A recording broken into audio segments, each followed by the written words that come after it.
Bryce was born on the east coast of the United States. He lived scattered across both the east and west coast during his time growing up. Who or what were your greatest influences when you were growing up? Definitely BMX. I grew up as a BMX kid, so I had all the standard BMX heroes of that time, like Matt Hoffman, Dave Mira, and a lot of those guys were definitely the pillar of that sport back in those days. So they're definitely who I looked up to. And then also my grandfather was also a big influence on me. Growing up, Bryce had always wanted to be a fire pilot, but around the age of middle school, he decided that the job just wasn't for him. He later on joined an ROP program through his high school and has stuck with it ever since. And were there any requirements that you had to achieve first before you became a firefighter, like as a paramedic or EMT?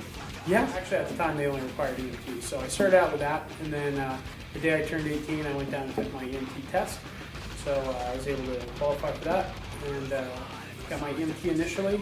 And the other requirements I had were, once I got hired, some people will get their paramedic license. Nowadays, you have to have a paramedic to even apply. Back then you didn't have it to apply, but they had an intern program at the time, so part of a requirement for me was to, once I got hired, was they put me through paramedic school and I had to pass.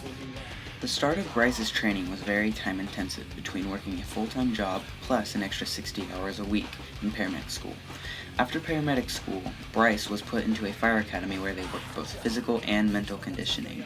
His training took a total of 2.5 years. On average, about how many fires would you say that you respond to a year? And what kind of areas do most of these fires take place in? That's a great question. It's a somewhat changing target. It's a moving target. In the beginning of my career, I would say we don't fight as much fire as people think we do. You know, back in the 70s, with the older homes and the way that electrical was done and less building codes, they had a lot more fires. Nowadays, there's a lot less, but I started out probably running 1 to 2 structure fires a month, and which, you know, we work 10 shifts a month, so you got a decent amount of fire.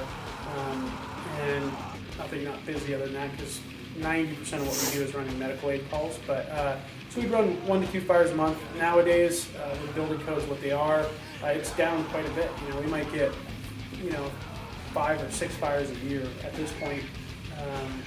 But what we find is they're not in the areas you think they were. I mean, yeah, you get a lot in the lower income areas. You definitely have a pretty steady amount of fire. But you still get like large, out there in like areas where we have large homes and high dollar stuff, you still get the same exact issues. So people are leaving candles lit, people are having electrical issues and their big mansions are burning down. Bryce's main goal as a captain in the fire service is to learn to become the best leader that he can be. What drives you to stay in the fire department? People, definitely people. Like one of the biggest things that I love about the fire service is, I view the fire service like just like any other blue collar job. I very much look at it like it's it doesn't have any more prestige than framing a house or hanging sheetrock. Those are all honorable things to do, just like when the fire service is right there with them.